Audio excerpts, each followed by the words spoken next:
gusenga everyday, gusenga buri munsi. Nusenga uzanesha, nunanigwa gusenga uzaneshwa. Senga.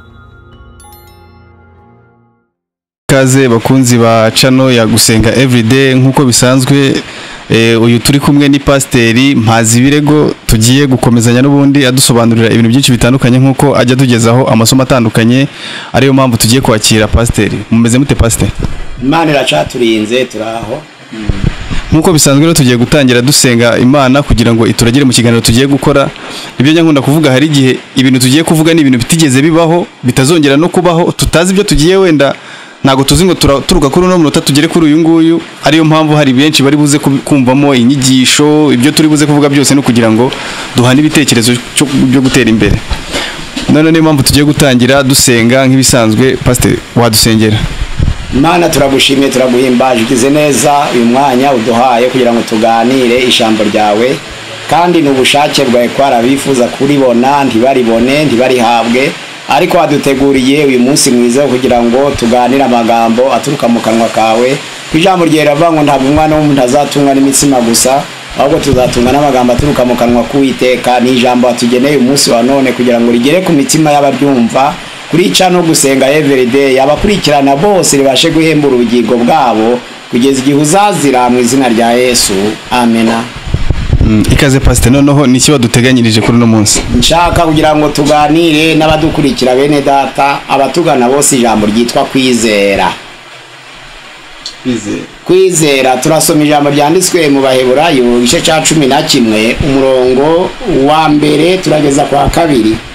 Aravuga ngo kwizera ukumenya rwose ibyiringirwa, udashidikanya ko bitazaba, kandi ko kuduhamiriza ibyo tutareba ko ari iby'ukuri. Icyatumye abakera bahamya neza nuko bari bagufite. Kwizera nukumenya udashidikanya. Nuvuga ngo muri iki cyigisho cyacu cyo kwizera turagabamo ingingo zigera kuri 6. Turareba ingingo ya mbere, kwizera ni iki. Ingingo ya kabiri turareba uburyo butandukanye bwo kwizera. Ingingo ya gatatu turareba urufatiro rwo kwizera. Ingingo ya kane turareba ibimenyetso bigumana n'abizera. Ingingo ya gatanu turareba noneho intwari z'abizera.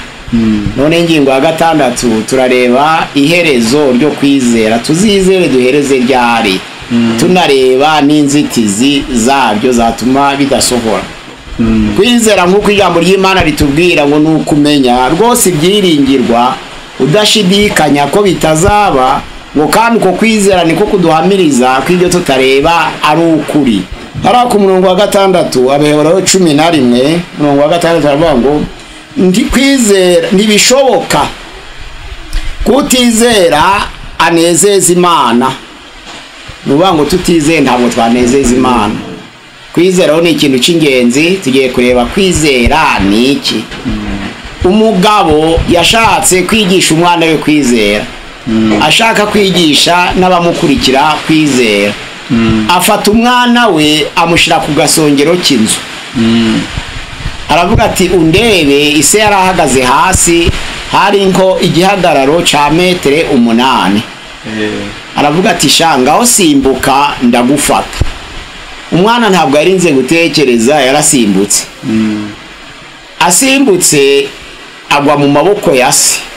Saravuga ati uri igikenya, kubera cyo utagize ubwoba, iriya hose urahangara uremera urasimbuka, iyo ntagufata sukancika yari kugenda gute? Ati burya nasimbutse nzi ko ndi mu maboko yawe, ntabwo nzi ko nanasimbutse, ahubwo nimvaga mu maboko yawe, ibyo nakoze byose byaje hanyuma. Kwizera rero ni ukumenya udashidikanye, nubwo ibintu bitaraba ariko kumva ko byicaye, ukumva ko byabaye. Ngo nani byo biduhamiriza ko n'ibyo tutareba byose ngo bibaye ukuri kandi tutabireba. Kwizera rero ni ikintu kubyumva biragoye. Kwizera ni igice kimwe mu ngingo z'agakiza. Agakiza ariyo ngingo ya doctrine. Aravuga ngo kwizera, uwizera wese azakizwa, ariko utizera azacirwaho iteka. Noneho aravuga ngo ni watuza akanwa kawe ko Yesu Kristo ari umwami, kandi ngo ukizera mu mutima wawe ko Imana yamuzuye mu bapfuye ngo uzakizwa. Kwizera rero ni igice kimwe cy'inyigisho zitwa agakiza. tugiye kureba noneho ibice byo kwizera bigize kwizera bitandukanye. Ni ibice bitatu ngo hari abizera bitwa kwizera ibintu, hari abizera kwizera ibitangaza, hakaba n'abizera kwizera kw'agakiza. Izo mpamvu bigaho mu gatatu bavuga ngo hari ukwizera gusanzwe, hakaba kwizera kw'ibitangaza, hakaba kwizera kw'agakiza. Kwizera gusanzwe ni ukwa buri wese, abantu bose barizera burya. Nubwo icyerekezo cy'imyizerere yaba atari kimwe, ariko umuntu yigisha abana ari kugira ngo bazagire ubuzima bwiza, ibyo ni ukwizera. Iyo umuntu yubaka inzu abatekereza ko azayituramo, uko ni ukwizera. Kandi ushobora gupfa utarayuzuza. Nkuko n'abana biga bakarangiza ukabashoraho amafaranga uri n'umupagani, ariko bagapfa batagukoreye cyangwa bagapfa batanayarangije nk'uko wabyifuzaga, ariko wizeraga ko bizaba. Umunara w'Ibabere itangiriye igice cya 11. Abantu baratekereje baravuga batariko uwakwiyubakira inzu ndende y'amatafari kagera ku ijuru. Bashaka amatafari barayabumba, batangira kubaka, barazamura, noneho iba ndende cyane kuko barari kuvuga ngo tuzibakira inzu ndende kugira ngo twiyubakire izina. Ariko Imana ibibonye mu bwibone, ijambo ry'Imana ravuga ngo Imana imanuka no kureba iyo nzu, iyo nyubako. Biravuga ngo aba bantu ubwo bavuga ururimi rumwe bagakoresha amagambo amwe kandi bakaba bahuriye ku mugambi umwe, ntaco bazakora ngo kibananire. Ijambo ry'Imana ravuga ngo ibayobya, ibanyuranye indimi, babura ico bakora, wa munara ntiwuzura. Na bugingo n'ubu mu gihugu cy'i Babulone aho bita la Tour de Babel, umunara w'Ibabere uracariho na bugingo n'ubu, vestige yawo urahari. Nukuvuga ngo bashatse kwizamura, Imana ibabona mu bwibone. Kuko na Satani yashatse kuzamura intebe ye. Kandi iyo umuntu ashaka kuzamura umunara, baravuze ubwabo ngo bashaka kubaka inzu ndende y'amatafari ngo igere mu ijuru. Ubwo hari mu bwibone kuko bari bazi ko Imana iba mu ijuru, ariho bayishakira cyane cyane. Nubwo ibera hose icyarimwe baravuga bati wenda niyo dushaka kureba, ntizature mu ijuru yonyine.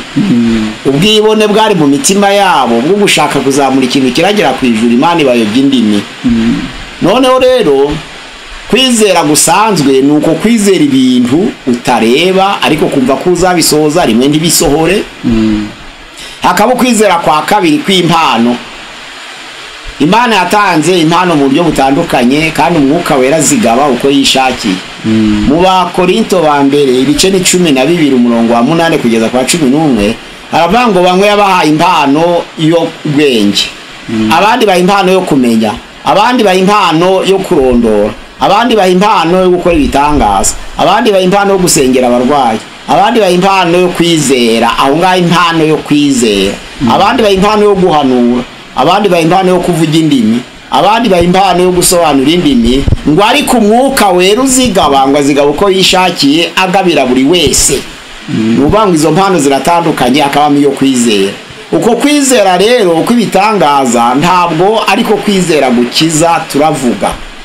Kurano ukwizera kw'ibitangaza ushobora kugira impano yo gusengera abarwayi bagakira ariko Imana itakuzi. Nkuko muri Matayo ibice 7 umurongo wa 22 kugeza 23 havuga. Haravuga ngo benshi bazambaza kuri uwo munsi bati Mwami ntitwahanuraga mu izina ryawe, Mwami ntitwakoraga ibitangaza bikomeye mu izina ryawe, Mwami ntitwirukanaga abadayimoni mu izina ryawe. Ngo nibwo nzaberurira nti mwumve imbere mwankozi bimwe sinigeze kubamenya. Bisobanura ngo ibyo bitangaza byo bishobora kuza ku bantu ariko kuko atari imbuto z'umwuka, abantu bakabikora akabisohoza kandi Imana itabazi. Ngo barabikora bakabikora bafite ubwibone batagira urukundo hagati yabo, noneho bigasohora bigakoreka ariko Imana itabibona, itabizi. Irabibona ko Imana ireba byose ariko ntibyagaciro bitewe n'intego bafite mu mitima yabo. None se pastor ubwo ababa barabikoraga izo mbaraga zabibakoreshaga zibarizi? Ni ukuvuga ngo Abakorinto ba kabiri ibice 11 umurongo wa 14 haravuga ngo Satani ni marayika w'umwijima. Haravuga ngo si igitangaza ko ashobora kwigira nka marayika w'umuco. Ntabwo ari igitangaza kugira ngo n'abakorera Satani nabo babashe kwihindura nk'abakora nk'abagaburi ibyo gukiranuka. Bari ku iherezo ryabo rizabana n'imirimo yabo. nuvuga ngo kwigana imirimo y'ibitangaza na Farawo yariganye arabikora biraba kandi byari bigenewe Imana, ariko kuko Satani azi kwigana agapirata ibyo Imana yakoze arasanisha nabyo, ariko abatazi Imana neza bakabyizera bakagira ngo ubwo nibyo. Ariko Yesu yaravuze ngo ntimukarebe iriya bitangaza gusa ahubwo muzabamenyera ku mbuto zabo. ndavuga kwizera, niba hari ukwizera kw'impano akaba ari ya mpano n'ubundi ivugwa muri ibyo byanditswe, ubwo ya mpano yahawe n'Imana akazajya akora ibyo bintu kubera ari impano ariko adakiranuka za mbaraga ziba zamukoresha zatumye nyine uko kwizera kugira ikintu gukora nizihe kandi atakiri kwemera, ariko cyagiye Imana izavuga ngo mumve imbere sinigeze kubamenya, kandi barakoraga ibitangaza babikoreshejwe n'impano navuga y'Umwuka Wera bari bafite impano bahawe, ariko bakageraho bakabikora badakiranuka. Urabona iyo umuntu ahawe impano hari ikigomba kubagarira impano agomba kugira, agomba kwera imbuto. Abantu benshi bahabwa impano ntibera imbuto. Urabona igiti iyo gihagaze kigira amashami atoshe n'amashami yumye. Ku bantu bifuza inkwi bakazamuka bakurira bakamanura y'amashami yumye bakayajana bakayakoresha sha giti kigasigara, kandi ya shami ryumye ryari riri ku muzabibu, none ntiwarihakanya ngo si iry'uwo muzabibu, oya, ariko ya mashami atoshe akera imbuto. None ijambo ry'Imana rikavuga ngo ryari ryumye kuko ritagira akamaro riracibwa rigatagwa mu muriro. Noneho n'abari muri Yesu bahawe impano koko, ariko kuko badashaka kwera imbuto babera nka rya shami ryumye riri ku muzabibu. None iherezo ryabo ijambo ry'Imana rivuga ngo rizahwana n'imirimo yabo sinigeze kubamenya. Ni ukuvuga ngo kuko batera imbuto. Yesu yaravuze ngo ninje muzabibu ukuri, namwe muri amashami. Uguma muri nge nanje nkaguma muri niwera imbuto, ariko ishami ritera imbuto riracibwa rigatagwa, ariko iryera imbuto ngo ryaganya amahage yaryo rikarushaho kwera nyinshi. Ubwo rero hari amashami yumye ari ku giti ku muzabibu n'amashami atoshe yose akaba ari ay'ico giti. No muri Yesu rero harimo abantu batera imbuto ariko bakaba bari muri Yesu. Noneho rero kuko bamufite uburenganzira ariko nta ruhererekanye rw'amazi y'ubugingo ari muri Yesu hagati nabo, kuko igiti umunwa w'igiti ni imizi, ya mizi igakamura amazi kanyunyusa amazi ava mu butaka, ya mazi akazamuka muri cya giti akagenda akagaburira cya giti cyose na ya mashami, ariko kubera cyo amazi ava mu butaka azamuka mu giti hakaba ishami y'amazi atinjiramo rikuma. Ni ukuvuga ngo kuko ritemera kwera imbuto, ruvuga ngo y'amazi agaburira ayemera kwera imbuto. No muri Kristo naho nuko abantu benshi barakizwa ariko ntibemere noneho kwera imbuto, kandi bakaguma muri Yesu bikabiteraniro ryuzuye abantu ariko abera imbuto ari bake.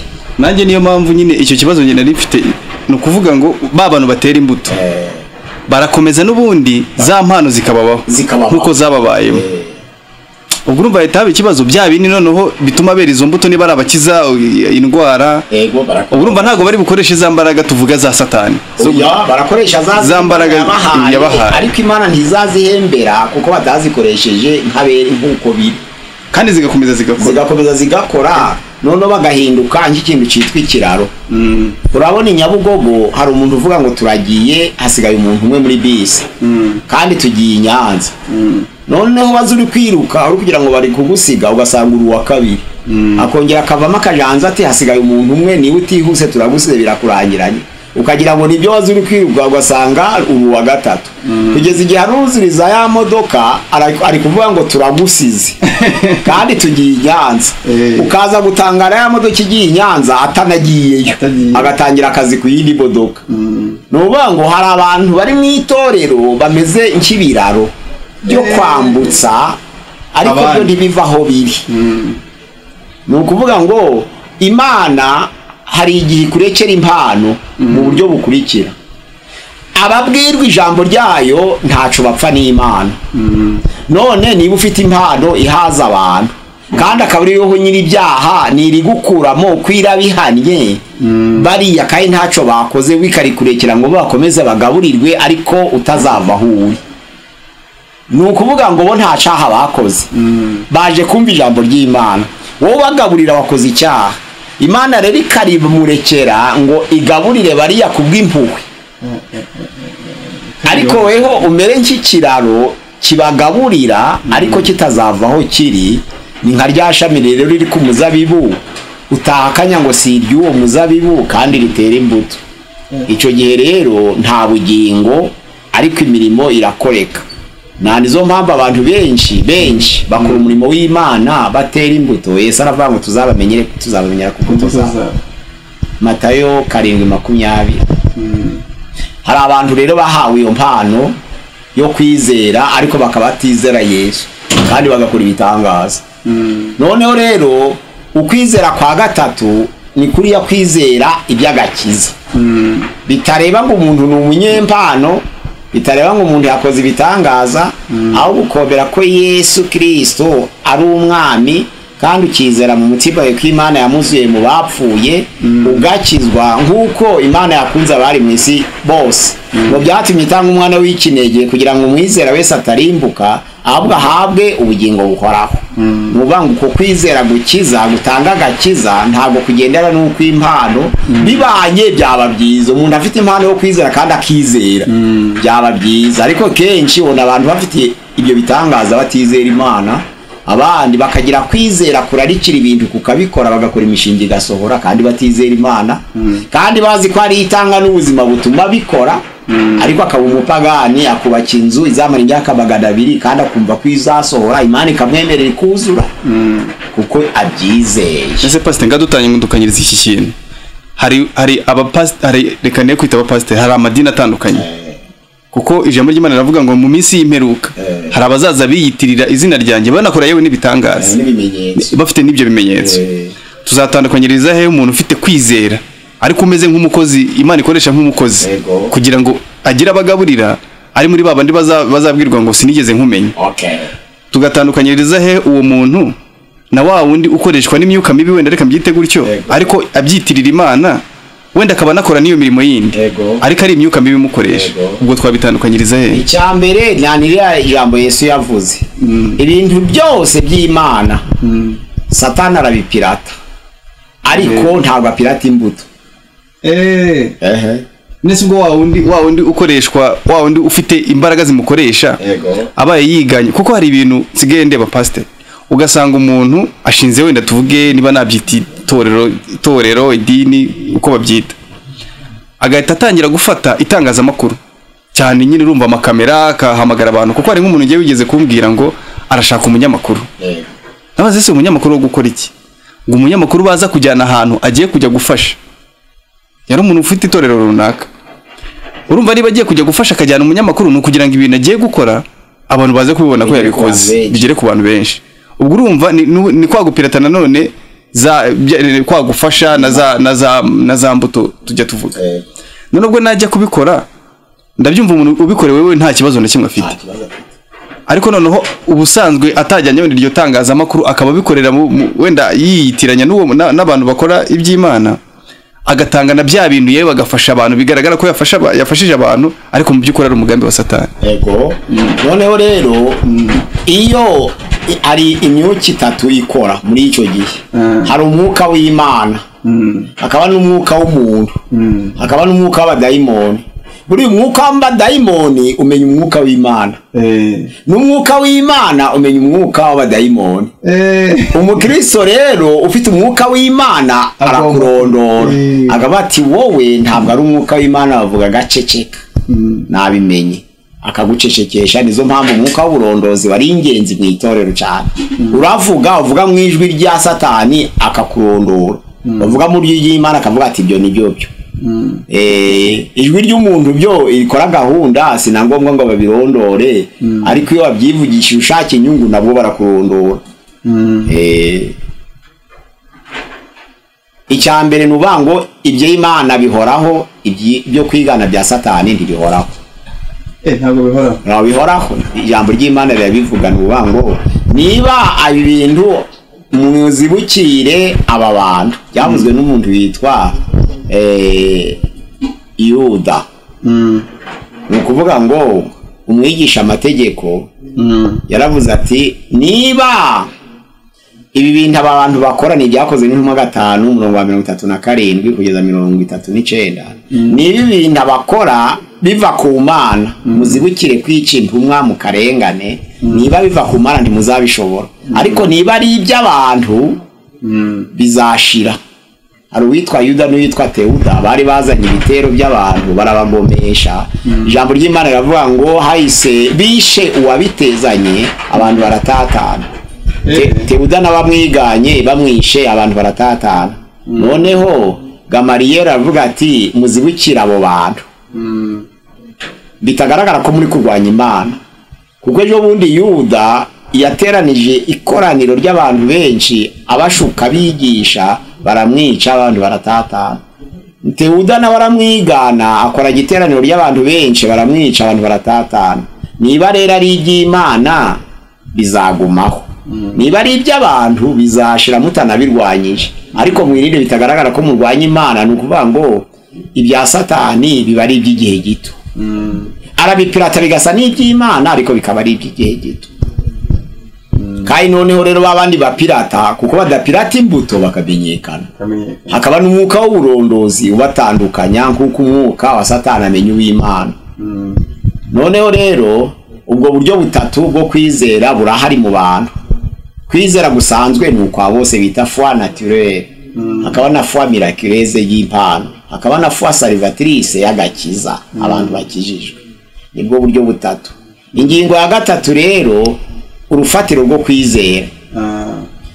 Ntabwo wakwizera utumvise ijambo. Kandi Abaroma 10:17 aravuga ngo kwizera kuva ku byo twumva, kandi ibyo twumva biva mu ijambo rya Kristo.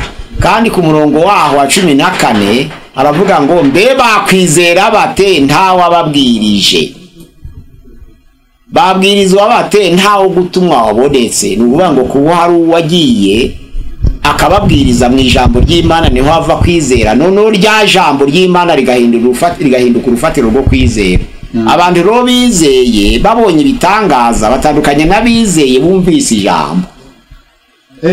Baratandukanye. Hari igihe ukora igitangaza baravuga ngo turakwemeye, ariko hari n'igihe umusomera ijambo bakavuga ngo turemeye. Kuko cya gitangaza wa mugana we udafite impano y'uburondozi kikaba kitari icy'Imana ahubwo ari cya kindi cyo kwica pirate. Ubimenye ugasanga ni uruvangitiranye rw'ubuyobe, bakagira imbaraga z'ubuyobe kuko igitangaza kitavuye ku Mana ahubwo cyavuye kwigana kwa Satani. Nese pastor ngatubwiye umuntu wizeye kuko abonye iki gitangaza, undi akaba yizeye kuko abwiwe ijambo. Ubwo ufite gukomera wenda ufite gukomera kuko ijambo ryo ridahinduka, iby'abantu birahinduka ariko ijambo ntirihinduka. Ashobora kuza atumwe kuko aje kukubesha cyangwa aje kubesha itore. Kubera ko wamugana usanga twebwe nk'ina, reka mvuge nk'ina muri Afrika, kunda beziki abari kiganiro kizarebwa n'abandi bantu bo nabo hanze. Twebwe umuntu niba aje akavuga ngo ubonye imodoka, kuko imodoka iri mu byifuzo twebwe wenda dufite inzozi zo kuzatunga, mwakira n'amashi tubyita nk'igitangaza, bikaba byatuma ujya no mu rusengero utarusanzwe ujyamo kuko yakubwiye ngo uzabona imodoka. Ariko ibyo bintu bibwiye umuntu uba hanze, kuko niba ufite igihumbi wenda tuvuge cy'idolari ubwo ni miliyoni imwe, ubutunga imodoka kandi nziza, bo ntabwo babifata nk'igitangaza. Bishatse kuvuga ngo cya kintu yabwiwe yafashe nk'igitangaza kiba gifite imbaraga nkeya, kuko naza kumenya ko hanze kubona imodoka byoroshye azava mu byizere. Oya nanimuka kavakaje hanze azasanga yari yarize, azabona ko bamubeshye. Ariko wanda babwiwe ijambo nagere n'ubundi azasanga ari ryo jambo ridahinduka. Rya jambo ridahinduka. Nizo mpamvu abantu benshi bagendera ku masezerano ntibagendera ku jambo. Ni ubuyobe bw'itorero buri akavuga ati ngiye hariya kuko bigeze bambwira ko umugabo wanje agiye kunyanga nsanga ari byo. Akabiri cyo genderaho ariko nta jambo agenderaho rizahoraho. Kandi wa mugabo umwanga wenda azahinduka be mwiza, nta ubizi. None akabari agira urufatiro. Pastor ntabwo wazadutegurira ikiganiro kijyanye n'ubuyobe bw'amatorero cyangwa se abakristo bw'iki gihe? Tuzagikoraho. Gifite wenda inuza mu episode menshi. Tuzagikoraho. Kuko hari ubuyobe bwinshi cyane nyine abantu bitiranya bitewe ibyo bakuze, reka mvuge twakuze twumva ibyo twabwiriwe wenda na basogokuru bacu, tugasanga barasenga nabo babigenderaho barinda wenda bava ahangaha natwe turakomeza tubigenderaho nyamara mu by'ukuri atari ibintu byo gukomeza kugendera. Ayo masezerano rero abantu bizera atuma bayoba bakagira imyizerere itagendeye ku kuri kw'Imana, bakagira imbaraga ariko imbaraga zitari mu kuri, kw'imbaraga zifuzwa ni imbaraga ziri mu kuri. Abantu basenga badasoma Bibiliya bagira imbaraga ariko zitari mu kuri z'ibinyoma, n'abantu basoma Bibiliya badasenga bagira ukuri kutagira imbaraga ngo yihanishe. Byose rero birakeneranye kugira ngo usenge ariko ugendera ku ijambo ry'Imana bidahinduka, kuko nabyo byahumetswe n'Imana. Noneho rero ni ukuvuga ngo urufatiro rwo kwizera ni ijambo, icyo wizeye ukabasha kugihamisha ijambo ryawe. Narizo mpamvu y'ubwiriza wati na Bibiliya bivuga uba ufite urufatiro rw'ijambo ry'Imana, kuko ntabwo twibwiriza ubwacu ahubwo tubwiriza Kristo wabambwe. Ngo ugende uvuga ngo ngewe ngo nari igitangaza ngo nakoraga ibitahuya, vuga icy'Imana yagutumye mu ijambo ryayo, kuko wakoraga ibitangaza ariko ntibabikoraga bahari. Wagendera kuri ijambo kw'abakristo barenga miliyoni 10 basenga Imana kandi bemera ibitangaza, ko bakavuga ko bafite imbaraga z'umwuka wera. Ni bande bakuye umuntu muri Serike kuva itorero ry'intumwa ryaje mu ijuru? Kandi pastor wamugane hari ikintu tujya tureba, hari nk'amatorero njya mbona hanze tuvuze kuri iki kintu cyo kwizera, kuri iyo ngingo ya gatatu tutagiye ku ruhande, ugasanga umuntu akoresheje niba nabyita nk'igiterane cyangwa se ukabona abantu baje muri stade ahantu hanini cyane, ukajya kubona agize ukuboko arakurambuye, igihiriri cy'abantu ukabona kikubise hasi. Yafite impigi yavuye muri Nigeria bagurisha izo mpigi, bafite impigi ubwo bakoresha kugira ukajya kubona abantu bose bararambaraye, ayambura ikiganza mu kabwa kandi ashobora kubwiza sitade atagira mikoro, imbaraga za yampigi yakenyereye. Bishatse kuvuga rero haba hakenewe umwuka w'uburondozi cyane. Oya, ni ukuvuga ngo ko nta bari bapima ngo bashushanye igitangaza cyo gukura umuntu bageze muri Serike. Umuntu araza akakubesha ati uyu yari ikirema ndamusengera, uyu yari impumye ndamusengera, nazure ahubwo wapfuye kuko ni isezerano Yesu yasize. Yesu yaravuze ngo uzanyizera azakora imirimo nakoreye mu isi kandi azakora niyiruta kuko njya kwa Data. Nibakore no kuzura kuko nawe yazuye, na Petero arazura, na Paulo arazura. Bigaragare ko noneho bafite urufatiro. Noneho rero kwizera urufatiro ni ijambo ry'Imana, icyo ukoze cyose kikagendera ku ijambo. Ikintu nicyo kikagera ku tutazahinduka. Ko Petero yaravuze igice cya mbere umurongo wa 24 ngo abantu bose bameze nk'ibyatsi, ngo n'ubwiza bwabo bumeze nk'uburabyo bw'ibyatsi. Ibyatsi biruma uburabyo bugahunguka, ngo ariko ijambo ry'Imana rizahoraho iteka ryose, ntabwo rihinduka. Noneho rero tugiye kureba ingingo ya 4, ibimenyetso bigumana n'abizera. Mariko igice cya 16 umurongo wa 15 kugeza kwa 17 haravuga ngo uwizera akabatizwa azakizwa, ariko utizera azacirwa iteka. Ngo hari ibimenyetso bigumana n'abizera, ngo bazirukana abadayimoni, bazarambika ibiganza ku barwayi, bazafata inzoka, bazanywa n'ikintu cica, bazavuga indimi. Ibyo byose bazabishobozwa kubwo kwizera. Uwizera akabatizwa azakizwa, ariko utizera azacirwa iteka. Uko gucirwa iteka ni uko ari ukwizera gukiza.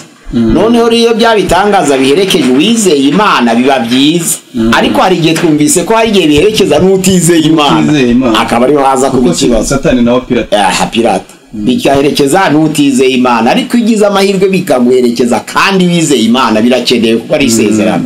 Uwizeye wese akabatizwa azakizwa, n'ibimenyetso bizamuherekeza nkibi: bazirukana abadayimoni mu izina ryanje, bazakora ibitangaza mu izina ryanje, bazarambura ibiganza ku barwayi mu izina ryanje, bazafata inzoka mu izina ryanje, bazangwa n'ikintu cica nk'uburozi ntacyo kizabatwara. Ibyo byari bikwiriye guherekeza abantu koko bizeye, kuko na Kristo nawe byari bimuherekeje. Nese hari ikibazo ngira ko hari abantu noneho se nabo bagendera kuri Bibiliya yera, batemera ibyo biherekeza kwizera. Ugasanga wenda hari abantu batajya bemera yuko muri iki gihe hari umwuka wera. Ugasanga niba hari wenda hari nk'amatorero amwe namwe ubona wenda umuntu yuzuye umwuka wera nyine bikagaragara, cyane cyane nk'abantu basigaye babatunga amakamera. None ugasanga ba bantu batemera umwuka wera kandi basoma Bibiliya, niba ubwo wenda ariho babivana simbizo uraza kudusobanurira. Ugasanga barimo navuga ngo gucira urubanza baba ni wa muntu wuzuye umwuka, kavuga bati biriya bintu byarangiranye n'intumwa kera iki gihe turimo ngo ntabwo bikwiriye ibyo bintu bivugaho iki birahari usomye muri Yakobo 5 umurongo wa 15 na 16 haravuga ngo isengesho ryo kwizera rirakiza ariko muri Mariko 9:23 haravuga ngo byose bishobokera uwizeye ntabwo ikibazo ari abashidikanya ko bitakiriho ikibazo nabavuga ko bikiriho ntibakore ibisa nabyo ngire dusubiremo ako kantu nuvuga ngo hari abantu bavuga ngo birabitangaza byabayeho ariko bishirana n'itoro ry'intumwa birahagarara abandi bavuga ati Yesu ko yararejo ni ko ari umunsi wa none ni ko azahoraho iteka ryose Abaheburayo 12:8 noneho rero babandi bavuga ati byarangira igihe cy'intumwa hari ikimenyetso Yesu yazuye Lazaro Petero azura Dorcas Paulo azura Utuko kandi Yesu yari yaragiye iyo ni itoro ry'intumwa ko mutagikora nk'ibya Petero na Paulo kandi muvuga ngo itoro ntiryahindutse none nyine nanjye nicyo nibaza ubwo babandi babihakana no bagendera kujya bakaba bagendeye aho bakaba ati Paulo yarazuwe ko mutazura Petero yarazuye ko mutazura kandi ari isezerano ngo muzakora ibitangaza imirimo Yesu yakoze kandi muzakora niyiruta kuko njya kwa data kuki mutabikora noneho rero babandi bavuga ati uko yararejo ni ko ari umunsi wa none akaba ariho abaye sheke hariyaho harabahakana ku mugaragaro ariko na hano naho hahakana mu buryo buziguye aho bavuga ngo Yesu ntahinduka kuki none udakora iyo mirimo ya Yesu kandi yarayigusezeraniye kubera iki abakristo bizeye ari miliyoni abantu bapfa upfuye wese agashingurwa ntihagire uvuga ngo hari icyo Imana ivuze kuri uyo muntu memuretse Pastor Buso wasanga hari aho byabaye wenda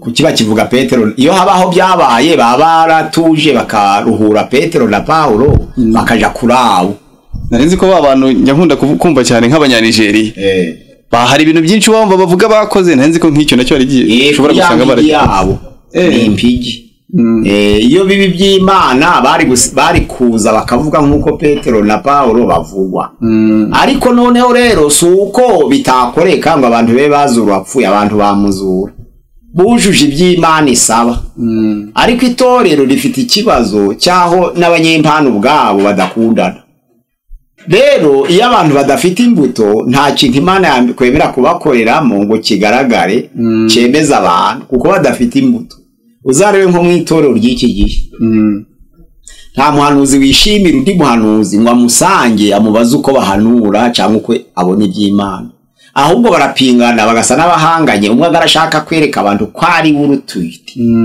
nicyo kibazo n'abavuga ubutumwa bibirangirire usanga abapasiteri benshi batabishimira kubera bavuga ngo barimenyekanisha kurusha abagira amatorero rero uko kutumvikana ubwako gutuma Imana idasoza imirimo yabo muri bo ariko Imana ni yayindi ntihinduka no kuzura wapfuye yazuka ariko kuba za mbuto zikwiriye abihaniye zitagaragara ku bafite impano bigatuma wa mugambi udasohorera kuri na wundi birahari noneho ugasanga babandi batemera ko Imana ikora batsinze baratsinda baravuga bati ngaho niba tuvuga ko ibitangaza n'ibimenyetso byabaye mu gihe cy'itorero ry'intumwa ku ngubu bitakiriho kuki none mutabikora bati turabikora dusengera abarwayi batoya mwisengera abarwayi gusa bishobora kuba ubwumvikane bati uvuge ngo ninjye wagusengeye kandi utarigeze urema babugari muri iki gihe habaho piratage nyinshi kuko hasigaye hari amakamera noneho umuntu ashobora gukina ikintu kimeze nka scene nk'amatiyatire akihinamisha ati niko navutse nawe ukaza ukamusengera akaba arahagurutse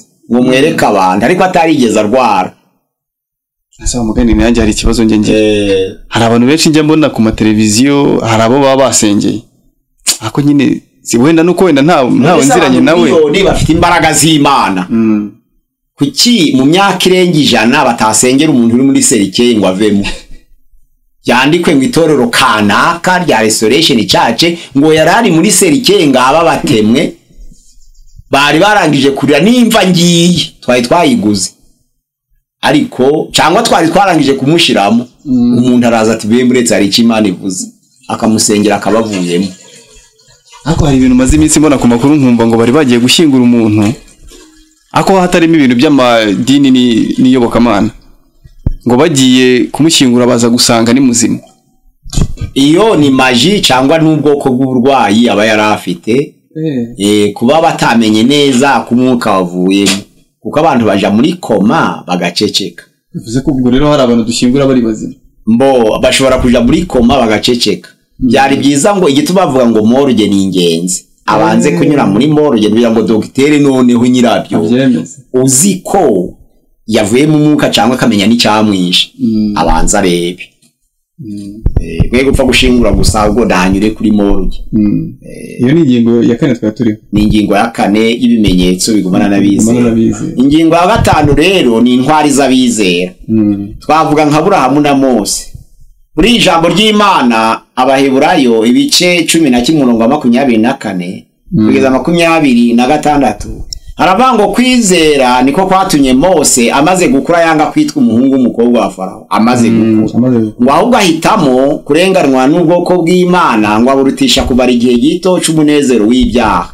Ngo kuko atekereje ko gutukwa bamuhora Kristo bwari ubutunzi burutuga abagegiputa bose.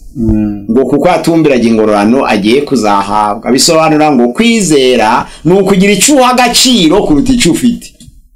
Kwizera ni ukugira ikindi uha agaciro utareba kuruta icyo ufite. Nuwa ukavuga uti ibi ndabifite ariko hari ibiruta ibi. Icyatumaga rero itorero ry'intumwa rikomezwa no kwizera nuko Yohana na Paulo iyo bajaga mwiyerekwa bajaga mu ijuru.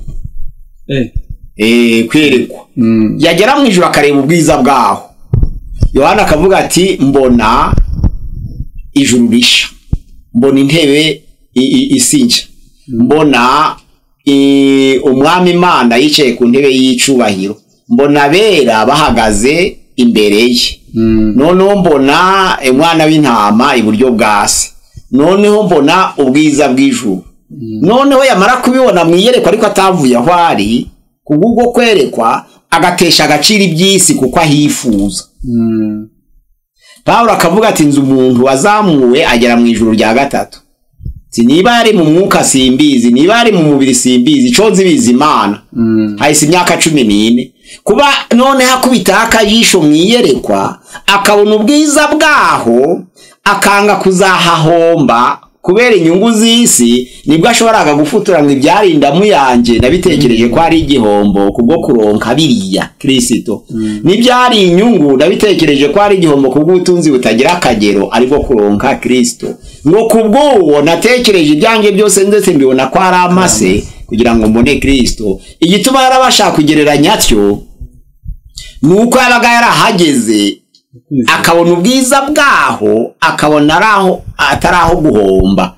Naho uyu munsi wa none ibwiye umuntu uti ijambo ry'Imana rivuga ngo fata ubutunzi bwawe ubugurishe amafaranga yagabira abakene, arashidikanya kuko atagezeyo akumva ko nta handi harutaho. Burya ni mu mutima niko haba ari kuvuga, akavuga atari ko inzu yaje igitaje kugira ngo nzaje mu ijuru ni haba hadahari se. akabarashidikanya yabibona gushidikanya ko gushidikanya n'umwanzi wo kwizera akaba aracogoye nyine kwizera kwe kuba kurapfuye. Ese pastor gusa hari abantu noneho bitiranya kwize nabo bishyingikiriza ijambo ryo kwizera nk'abantu ukumva hari nk'umuntu wenda udashaka kugira ikintu akora akavuga ngo arizeye akazajya wenda yaba ari mu muhanda mbega akaba ari umuntu wiha navuga ngo usa nk'uwiyeguriye Imana cyangwa se wiyeguriye Imana. Arahareka ngwereke ari ikintu cyitwa nazirisme ubunaziri ku isezerano ry'Imana.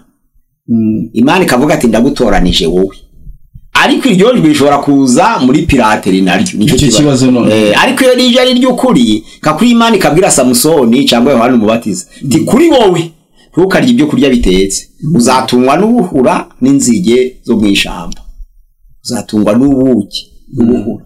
Hasigaye ukora umurimo ngo uhamagariye wamamaza ubutumwa bwiza ubwira abayuda bihani. Kandi weho Samusoni icuma cogoshe ntikikagere ku mutwe wawe. Weho Samweli ndagutoranije nk'umunaziri icuma cogoshe ntikagere ku mutwe wawe ndagutoranije. Iyo ari kwisezerano Imana ishobora kugira ibyikubuza gukora. Kuko Imana ishobora kuvugira mu buhanuzi kavuga ngo ntukogere kurya inyama, undi kabwira ngo ntukogere kunywa amata. kubera Imana izi ngaruka y'ibyo bintu ku mubiri wawe no ku mateka yawe, wenda nimwo abagutega bazakubonera, ariko Imana ishaka kukurokora ntubizi, wenda nikibikoreye. Ugasanga bamwe ntibarya inyama, abandi barya inyama, rimwe na rimwe bakabyumva nabi ngo abatarya inyama ni abayobe, abarya inyama ni abanyabyaha. Ariko hari isezerano ry'Imana rishobora kukubuza inyama, hari isezerano ry'Imana rishobora kukubuza kurongora, hari isezerano ry'Imana rishobora kukubuza ko gusokoza, rikakubwira ngo wowe kubw'umuhamagaro wawe. Noneho babandi batoranijwe mu bunaziri bakabyitirira ubutumwa bw'itorero, nibyo wumva ngo umuntu Imana yavuze ngo kuboneza urubyaro ni icaha, ntamenye ko ari we ubutumwa bwiza bujeho, akabibwira abandi, akaja kubyamamaza amatora, agasaba urwandiko ngo aje kubibwira amatora, kandi ari ijambo rishobora kujya gutanga ijambo ari we ryaziye, kuko wenda yaryumvise navuga ryeretswe, yamuganirije haba mu nzozi, haba mu iyerekwa, haba mu guhishurirwa, haba mu kurota, ni Imana yamuganirije, haba mu buhanuzi. Noneho ntashobore kubaza Imana ngo avuge ngo Mana ngire nte, ahubwo akavanga ubwo ngiramutumye. Hariho kwerekwa hakaba no gutumwa bitandukanye. Uko kwa kabiri akaba byihaye ati babandi nabwiraga ngo kurya inyama ni icaba kampakanya, Imana ubwayo yabinyibwire. We n'umuhamagaro we n'ubunaziri bwe ku giti cye, Imana itagambiriye kubigeza kuri bose. Kuko rero adafite umwanya wo kubwira Imana ngo nsobanurira, ugasanga itorero nuko amatora agiye ayoba, nuko bagiye bafata ubutumwa bw'umuntu yahawe akabugira rusange, kwari ubutumwa generale bw'itorero. Na ibintu byagiye bipfira, kuko ngo Imana yatubujije iki, Imana yatubujije iki. Ubundi iyo umuntu asenga buri wese aganira n'Imana. Hari inzira z'itumanaho z'uburyo burindwi. Umuntu ashobora kubonekerwa nka kuri kwa Aburahamu, umuntu ashobora kurota nka kuri kwa Yakobo, umuntu ashobora kwerekwa nka kuri kwa Danieli, umuntu ashobora gukoresha ikimenyetso n'igitangaza nka kuri kwa Gideoni, umuntu ndetse ashobora kuganira n'Imana mu buryo butaziguye nka Mose, umuntu ashobora kuganira n'Imana mu buhanuzi nka Yeremiya, ashobora kuganira n'Imana noneho mu nyandiko zidasobanutse nka kuri kwa Berushazari, inyandiko zikaba zidasobanutse, urashobora guhishurirwa nka Yohana. Izo nzira z'itumanaho ni ukugira ngo abantu baje baganira nayo, baba bapagani baba bakristo, bose baganira n'Imana. Ba Nebukadineza baganiye nayo, bakuro baganiriye nayo. Urumva ko Imana iganiriza abantu bose kandi yabaremeye inzira z'itumanaho. Iyi Imana yari muganirije kuba atarabonye inyigisho nyine zibisobanura, yibwira ko imutumye ku bantu. Izo mpamvu zasanga abantu baje impaka bati njyewe Imana yarabinyemereye ko mboneza urubyaro, undi ati mu izina rya Yesu njyewe Imana yarabimbujije. Buri wese rero uko yahawe akagenda avuga uko yahawe, ntamenye ko ari ubutumwa bwe bw'umwihariko, naho iyerekwa aherekwa apfira. Ubwo bisobanuye ngo hari umuntu uzazira wenda ko yaboneje, undi ntabizire bitewe n'impamvu ye. Uwe ni nkuko warya inyama, undi ntarya inyama. Nuko kuboneza kwemewe hari utabyemerewe ku Mana. Nko kuvuga ngo twifate, sibyo? Mu kuringaniza, mu gice cyo kuringaniza twifate. Hari ab'Imana itabyemerera.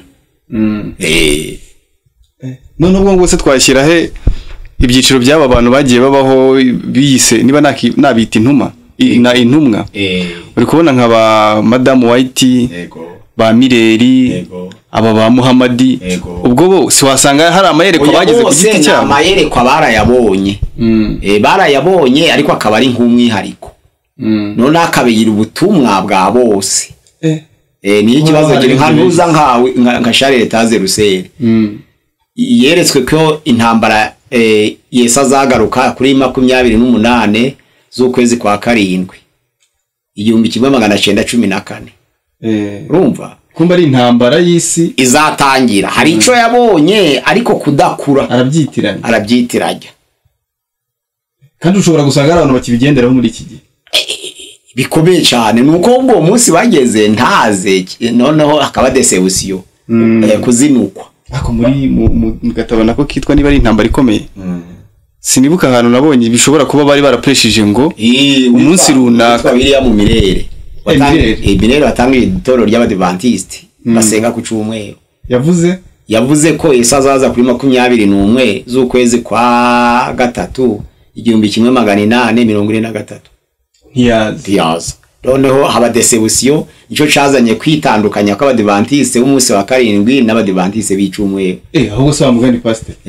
None turi kuri iyo ngingo. Turi ndumva tugeze ku ngingo ya 5. Wadutandukanyiriza intwari, turi ku ntwari z'abizera. Ubwo wadutandukanyiriza kwizera abo badivantiste b'umunsi wa karindwi, wenda nubwo ari ikiganiro kizabo kwacyo. Nico kwacu.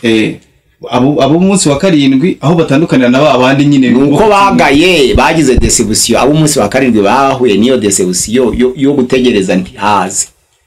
Noneho rero abatangije iyo movement y'Adventiste, abadivantiste ngo bategereje. Ni mu Kilatini Adventus, abategereje. Bose nabategereje, ariko hakabaho umunsi wa mbere cyumweru ba William Mirere, akaba nabi umunsi wa karindwi ba Elena White. Akubwo aba Elena White bo baracyategereje. Bose barategereje, gutegereza aho bose barategereje. Nabo bagize deception nuko bari bavuze itariki ntibibi, ariko baracategereje. Gusaba ari ubuwe pastor, niba umuntu yaravuze ngo ino tariki hazabishyikira, kandi Bibiliya yivugira ngo n'umwana wayo, icyo kintu ntago yigeze akihishurira. Nizo mpamvu kwizera kukuri urufatira ari ijambo. Ntabwo bashize kwizera kwa iyo tariki ngizaba barebeye ku ijambo ko hayoba benshi cyane. Iyo batarebeye ku ijambo barayoba. Izo mpamvu navuze ngo urufatiro rwo kwizera d'abord ijambo. Imana yarabisezeranye. Nese ko mbona ko njya numva bavuga ko abantu nk'abo ngabo kenshi basoma ijambo ry'Imana cyane kurenza n'abandi bantu. Oya, Bibiliya urayisoma ariko itagize umwuka w'Imana wo kuguhumekera ntubyumve. Kandi noneho bikagendana n'iki n'irari. Urabona kuko batuvuze ngo azaza kuri 21 z'ukwezi kwa gatatu 1843, bagize na 4 nabo ntibyaba. Abayehova bagira 1914 bakagenda 8 z'ukwa karindwi. Aba muniste bagira itariki 1 z'ukwa mbere 1980. Noneho abagorozi bagira itariki 1 z'ukwa mbere 2. Nukuvuga ngo bose ni nkirariri batwara, ariko ugasanga ntayerekwa ry'ukuri rishingiye ku byanditswe byaraba bafite. Ahubwo bagatwarwa n'irari, barabyifuza wenda. Noneho cyabya kwa kwifuza kabirota, yamara kubirota ugasanga nico kizanye icyo kibazo. Iyo ni ingingo ya 5 turi. Ingingo ya 5 z'intwari. Twumvise ko Mose kugira ngo ab'intwari mu byo kwizera n'ugutumbira ingororana zahabwa kirengagiza ibyinshi afite.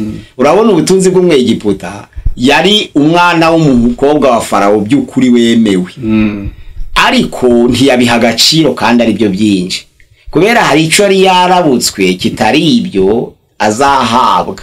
Noneho rero kwizera gukomezwa n'iki n'ibyo tutareba, ariko dusa n'abarabutswe mu kwizera. Twumva yuko dufite tukumva ko tubifite, ko ari byo bifite imbaraga. Aravuga ngo gutuka bamuhora Kristo Yesu byari bimurutira ubutunzi bw'Abanyegiputa bari bafite, kandi cyari igihugu gikize. Urumva kugeza kuri urwo rwego bakabwira bati inzu yawe nta gaciro ifite, ahubwo izera Imana, yigurishe amafaranga y'abakene.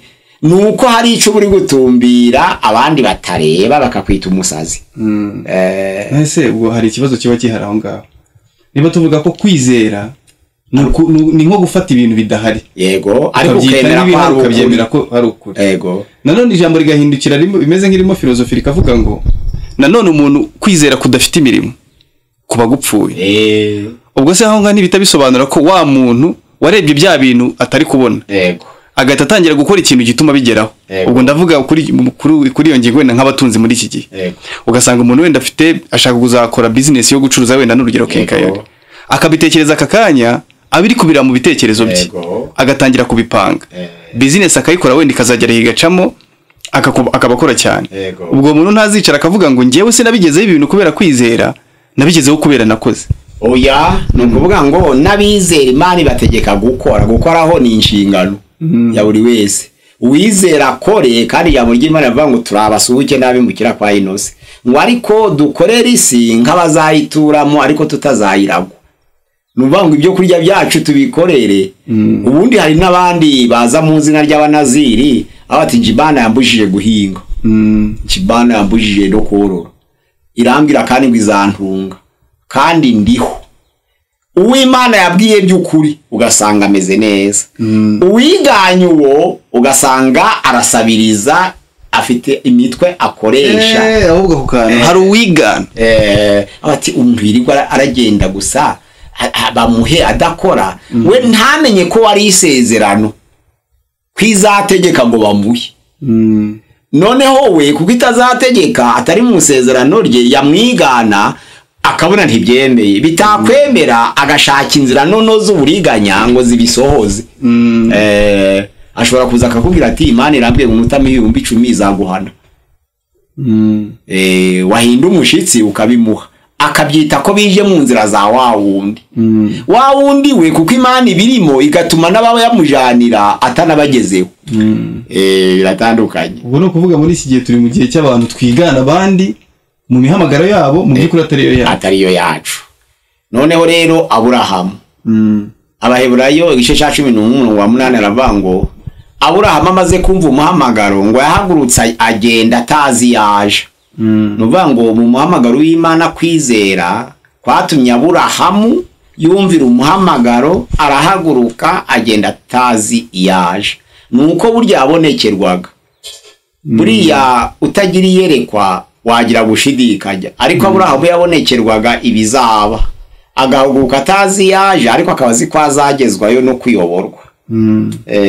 Aburahamu yabaye intwari na Mose yabaye intwari ikomeye cyane mu ntwari z'abizera. Ubwo rero iyo ugize gushidikanya urwanyije kwizera. Urabona Petero Mateo 15 yagendeye hejuru y'amazi. Yabonye Yesu abajeho mu nkoko. Bamwe babanza kuvuga ngo ni umuzimu ariko Petero aramwitegereza abona ni Yesu. Aravuga ati Yesu ni wowe, undi ati ninjye. Niba ari wowe nanjye ntegeka ngendere hejuru y'amazi. Yesu aravuze ngo ngwino. Petero yagendeyeho. Ariko ntiyareba Yesu gusa ahubwo mu kurebiye abona ni kure inyanja ubugari bw'inyanja arebye ni akoba kabakaraje. Atangira kwitekereza abari ibi ati harya iki kintu arebye hatagira iherezo, arebye ni hatagira iherezo areka gutumbira Yesu gusa kuko agitumbira Yesu byari byemeye. Ariko Yesu kuko yaberaga hose icarimwe abamufasha akaboko abonye yibiye aramuzamura bati yemwe abafite kwizera gukewe kuki washidikanije. Iyo adashidikanya ari kumugeraho ngwako iyo adashidikanya ngwako bakaze. Nizo mpamvu umwanzi wo kwizera no gushidikanya. Noneho rero ingingo isoza niyo kuvuga ibihembo by'abizera. Paulo yarabivuze muri Timoteyo ya 2 ibice ni 4:6 kugeza ku 8 avuga ngo ubumaze kumera nk'ibisukwa ku gicaniro. Igihe cyo kugenda kwanjye kirasohoye. Narwanye intambara nziza narinzi byo kwizera. Nukuvuga ngo narabirinze birarindwa kwa kundi bavuga ngo bamwe bakavuga ngo ni imirimo abandi ngo nukwizera. Oya kwizera gufite imirimo niko kwemerwa n'Imana. Kereke yo wizeye ugapfa ku kanya niho utsindishirizwa no kwizera. Naho umuntu uzabaho urabona bambuzi ku musaraba. Bari babiri babambwe. Bari kumwe na Yesu n'abambwe. Ariko umwe mu bambuza abwira Yesu ngo ko uri umwana w'Imana wakwikuraho natwe adukuraho. Ntabwo yaravuze nabi kuko ari yizeye ubushobozi buri muri Kristo Yesu. Yarazi ko Yesu ari kubikora ubwende. Ariko kuko atahishuriye umugambi w'Imana kwaje gusohoza ingingo y'agakiza aravuga ngo kuri umwana w'Imana wakwikura natwe adukuraho. Undi aramubwira ngo twe turabambwe kuko twibye twakoze ibyaha biraje. Abanza yemera icyaha. None kuvuze ngo adukize kwabambwe ahubwo atagira icyaha kuki atari byo wabanje kumenya ubaza icazira. Aravuze ngo nje uzanyibuke nugaruka mu bwami bwawe. Nukuvuga ngo bari babambwe bose ko ari batatu kandi bose bagiye kugwa ku musaraba. Ariko agira kwa kwizera kwemera ibyo adafite ko bitazaba. Kuko yarazi ko bapfuye bagiye guhambwa ariko ngira kuvuga ngo nugaruka azagaruka ryari se. Yabwiwe n'iki ko azagaruka kandi ari ku musaraba. Icyatumye atsindishirizwa nuko yemeye ko ari umunyabyaha ati twe turabikwiye kuba. Icya kabiri nuko yavuze ati nk'uyu muziranengezi kuki bamushize hagati yacu yemera ko Yesu atagira icyaha. Kwijambo ry'Imana riravuga ngo twese twakoze ibyaha ntitwashikira ubwiza bw'Imana ariko dutsindishirizwa n'ubuntu bwawe biduhereye ubusa kubwo gucungurwa kubonerwa muri Yesu. Niwemera rero ko uri umunyabyaha urakizwa. icya kabiri rero kuko Yesu atakoze icyaha ntagire n'uburiganya mu kanwa ke ntaba yarakoze icyaha akemera gatukwa uwo nguwo akabyemera ko ari byo bidutsindishiriza arakizwa. Icya gatatu noneho yatuza akanwa ke ko Yesu Kristo ari umwami ko azagaruka. Ikindi aravuga ati nge uzanyibuke abaratsindishirizwe. Uwo ngo ntabwo yavuye ku musaraba ngo yongeje mu mirimo y'ubuzima bwa none ahubwo yarapfuye yinjira muri paradizo. Nukuvuga ngo iyaba ari uwo kuvaho ngo akomeze abeho yarasabwe imirimo kuko ntiwasabwe imirimo utabarabayeho. Umuntu rero maze gukizwa nizo mpamvu bava ngo mwere imbuto zikwiriye abihanye niyo ya mirimo yo gukiranuka dukora turangije no kwizera. Ese pastor gusa hari ibintu byaba bicurikwa noneho niba abantu batwigisha mu nsengero zitandukanye ntago mvuga ngo runguru batwigisha yuko cyane cyane gufata amafaranga ugatanga mu rusengero ugakora imirimo mu rusengero nibyo bakunda gufata cyane nyine kari yo mirimo ariko ntago babwira abantu ngo kuza guhindukira kwigisha njye nkunda kureba cyane ujye usanga gutura amaturo ibya 10 nibyo bintu biza imbere cyane igiseke cyo kuza gufasha abakene n'izindi gahunda kiza habanje kuvaho amaturo yo mu rusengero. Ubwo sibyo bintu nibyo by'ukuri. Ya Bibiliya iravuga ngo ituro ry'icacumi mu gutegeka kwa kabiri bice 12 umurongo wa 28 na 29 hari amategeko yo gutanga icacumi n'amaturo akaba n'amategeko yo gukoresha icacumi n'amaturo. Rero usanga kenshi abantu bareba uburyo abantu batanga icacumi n'amaturo ntibareba uburyo hubwo icacumi n'amaturo bikoreshwa.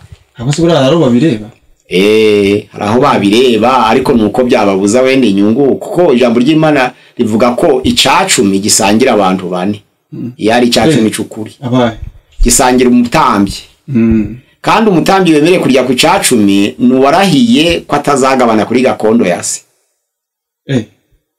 Badusobanurira aho ngaho pasi nawe gutegeka kwa kabiri ibice 10 no kubara 18 umurongo wa 20 nuwarangije gusinya ko atazagabana kuri gakondo yase ni ubereye kurya icacumi. Ayo na amategeko y'Imana. Kuri gakondo yase gute ubwo nkuko ababene sogiye bazagabana iwanyu aho uvuka iyo wemeye kuba umutambyi ntuja kugabana nabo. Oya izo ibyo bintu bya bikorwa mu bapasteri. Oya ndi kuvuga nti icacumi cy'Uwiteka abantu babona umugisha kandi ni itegeko ry'Imana ariko nuko itegeko barishira kubagitanga ntibashira itegeko kubagikoresha naho gusa na wundi kirembe. Ese ubundi sigitangirwa abagikoresha nyine gitangirwa bagikoresha ariko uburyo bagikoresha none se kwavuga ngo icacumi umutambyi asangire n'umupfakazi asangire n'imfubyi hasengera asangire n'umunyamahanga utagira gakondo aho hantu ese barabyubahiriza. Ese ko bongera bagahindukiza bakazana noneho icyo abakene nyuma. Oya amaturo niyo yarashinzwe ubundi hari amaturo akaba ni icacumi nuvuga ngo niba ari icacumi gishitse kigomba kugabana ubarahiye ko atazagabana kuri gakondo ntagire umugore ucuruza nukuvuga ngo agomba gutungwa n'abarewi gusa. Naba Kristo rero banone bazi ko umuntu adakora adacuruza bakaba bazi ko yarahiye ko atazagabana kuri gakondo yase abakristo bakimuha nta kibazo. Kandi muri iki gihe hasigaye harimo abapasiteri bafite ama business atandukanye ngo nyine nibyo binyuranije n'inshingano y'ubutambyi agasangira n'umupfakazi agasangira n'imfubyi agasangira noneho n'umunyamahanga uhasengera uri wabo utagira gakondo muri ico gihugu. Noneho rero amatura asanzwe yo nayo abakene birazwe kuko harabavuza abapfakazi n'imfubyi ntabwo bavuza abakene bavuze ngo azasangire n'umupfakazi n'imfubyi ariko umupfakazi wese si umukene kandi n'umukene wese si umupfakazi. Urumva ko barangije kubitandukanya neza ukiriye muri uko kuri Imana itera bati habwa umugisha kandi uzabona n'ubugingo buhoraho. Ese pastor tugendeye kuri icyo kintu gira ikintu wenda udusobanuriraho ibi bintu byo gutunga niba ari uko nguko icyacumi gikomba gukoreshwa none ibi bintu byuko hari amatorero agiye afite ibikorwa remezo runaka amahoteli nyine byinjiza amafaranga ibyo byo nyine bisobanurwa gute? Oya ipfa kuba atari y'umuntu umwe muri bo akaba ari yitorera aho biremewe kugira ngo yongere umusaruro n'uwo mutambyi nyine abona agashimo kagaragara na kwa gufasha abakene kwiyongera. Ico gihe ni byiza. Nukuvuga ngo ntabwo ari sije turiho ariko ni ukugira ngo tuvuge ko itegeko ryo gutanga icacumi ni iry'Uwiteka, bagomba gutanga amaturo n'icacumi. Ahubwo icyo basigaje kureba ni uburyo babikoresha, nicyo basigaye nabyo kwigaho. Niba bitunganya impande zawe umugisha kandi bari n'ubugingo buhoraho.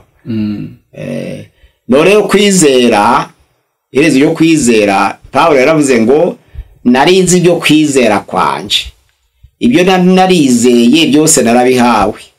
Apfukanye imbere y'umwami Agripa yaravuze ngo nico gituma mbabazwa nsya, nyamara singira isoni kuko nzo nizeye uwariwe, kandi nzi neza ko abasha kubika iki kibitsanyo namubikije kugeza urya munsi azagaruka mu bwami bwe. Nukuvuga ngo kugeza ubwo Yesu azagaruka twizere. Na Pawulo yaravuze ngo twizere kuko tuzi neza ko abasha kurinda ikibitsanyo twamubikije kugeza urya munsi. Twizere kugira ngo tuzahabwe ubugingo buhoraho, twe gusoza rya sezerano rivuga ngo uwizera wese akabatizwa arakizwa, ariko utizera azacirwaho iteka. Twe kuzamumacirwaho iteka, ahubwo twizere ko Yesu azagaruka mu bwiza bwe, kandi noneho tukimana nawe ingoma y'iteka ryose. Murakoze mu izina rya Yesu Kristo, amen. Pastor, urakoze kutwigisha ayo masomo. Numva hari n'ibindi byigisho byinshi numva tuzakomeza gukora bitandukanye, kuko hari ibintu byinshi dufata ukuntu kutariko. Ndumva murakoze. Numva wenda watanga adresse n'ubundi nkuko bisanzwe z'abantu bashobora kubakurikira inyigisho zacu kuri channel ya Gusenga Everyday. Abashaka kubona n'izindi nyigisho z'ubundi bwoko, mwareba nimero ya telefone WhatsApp 0786 966 20 0786 966 20. Naho igendanwa ni 0783 40 7035 0783 40 7035. Imana ibahe umugisha, naho ubutaha. Murakoze. Gusenga everyday, gusenga buri munsi. Nusenga uzanesha, nunanigwa gusenga uzaneshwa. Senga.